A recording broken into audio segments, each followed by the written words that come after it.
Hello, everybody. Today I want to talk to you about the UFC Light Heavyweight division. We had a couple outcomes at UFC 327. Carlos Ulberg won the vacant Light Heavyweight Championship. He injured his knee in the process and is set to be out for an amount of time, which we don't know. He beat Jiri Prochazka. Paulo Costa beat undefeated Azamat Murzakanov, and Dominick Reyes went to a decision with Johnny Walker. Not the best fight.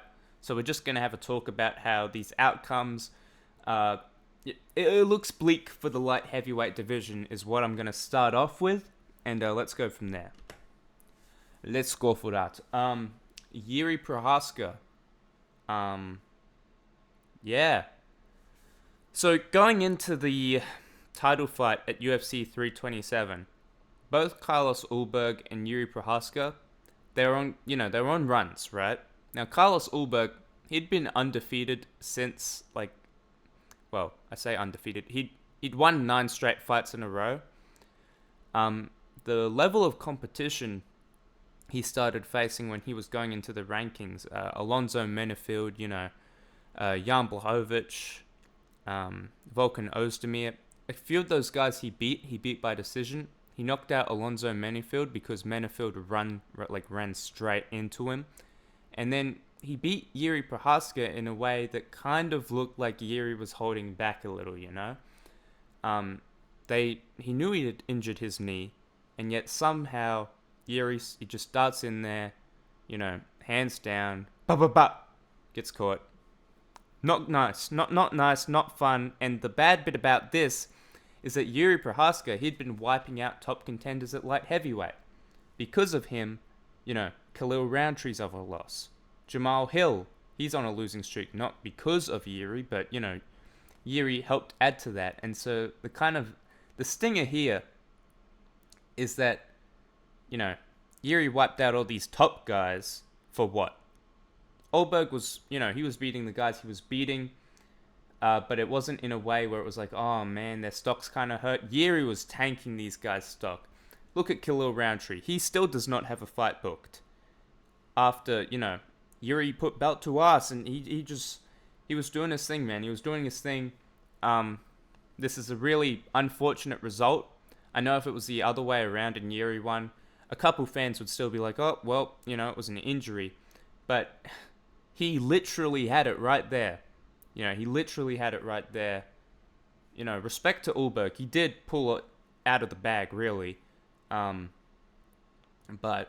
yeah, it's just kind of not an ideal title fight.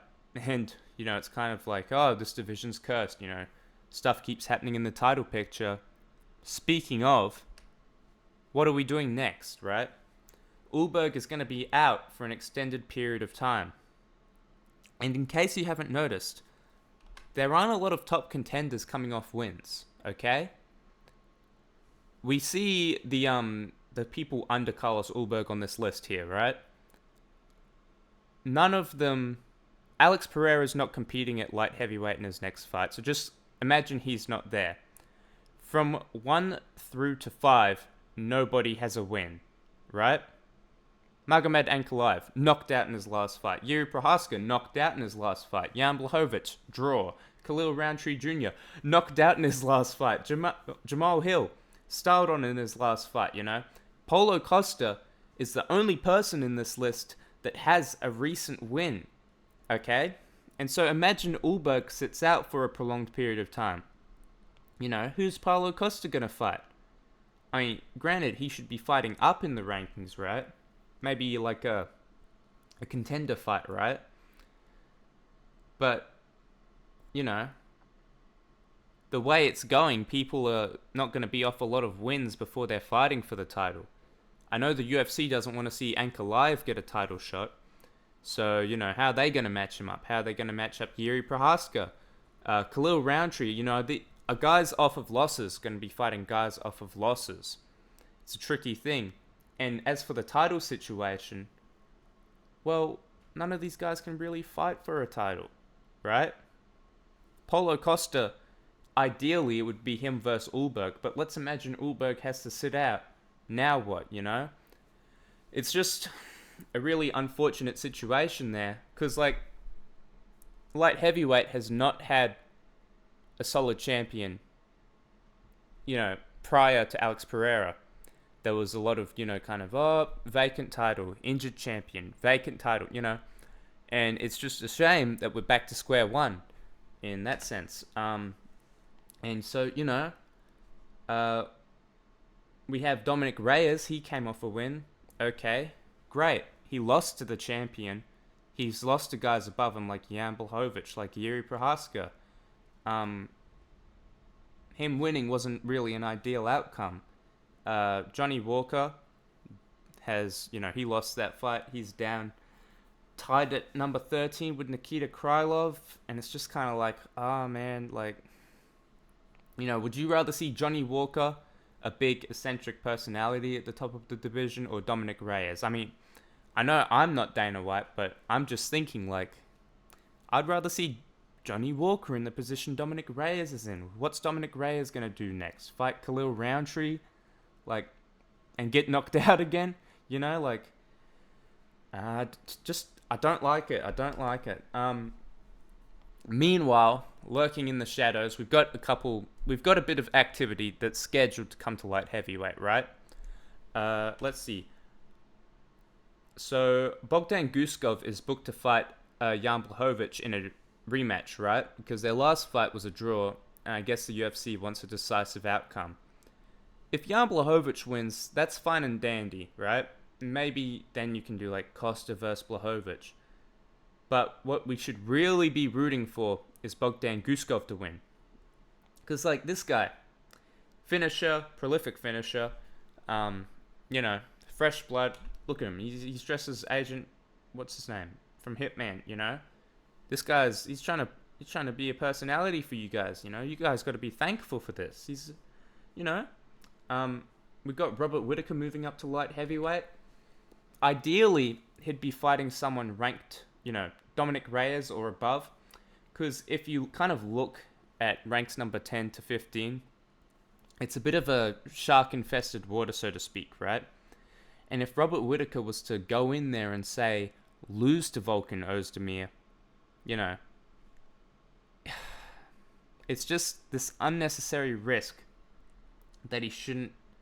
Like, I feel like Robert Whittaker has earned someone, you know, he beat Paulo Costa. He literally beat Paulo Costa, you know. Someone above Paulo Costa could work. Someone, you know, like a Jamal Hill, someone like that. But I don't know if Whittaker's really going to shake things up, because I don't really rate his chances here. He's going to have some of that, you know, fabled lighter man skill. But how far can that really go when you used to fight at welterweight and you're no Rumble Johnson? We've got RDR.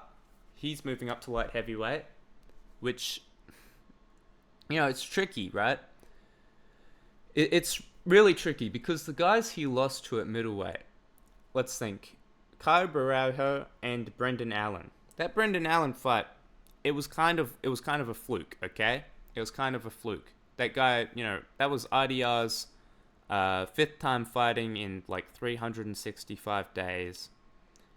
If you saw that fight and you thought, wow, this guy, you know, he's gassed out after the first round, must have just been another normal training camp, you know, must have been the win.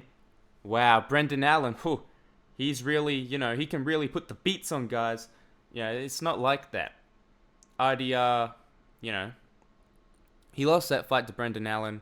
It was a bit fluky, you know, overtrained, whatever. But then he loses to Caio Borralho, and that kind of burnt all the bridges and goodwill that he'd made at middleweight. Caio Borralho, you know, pretty big guy. I mean, he could probably test his chances at light heavyweight. He knocked out Paul Craig, right? So realistically, who could RDR beat at light heavyweight? We go back to the board once again.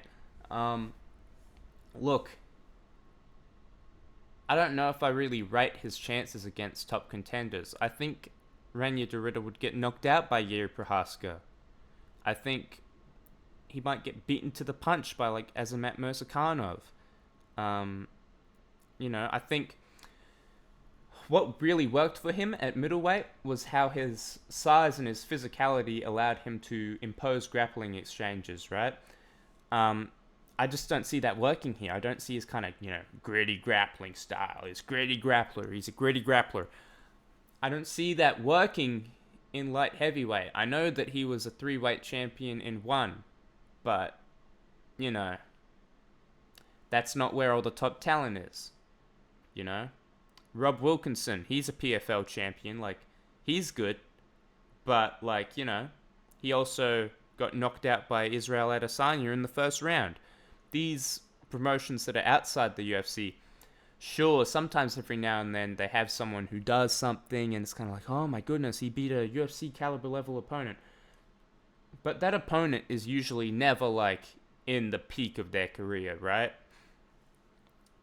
One championship, I don't really I don't rate it, right? I don't rate it. It's good, but I don't rate it.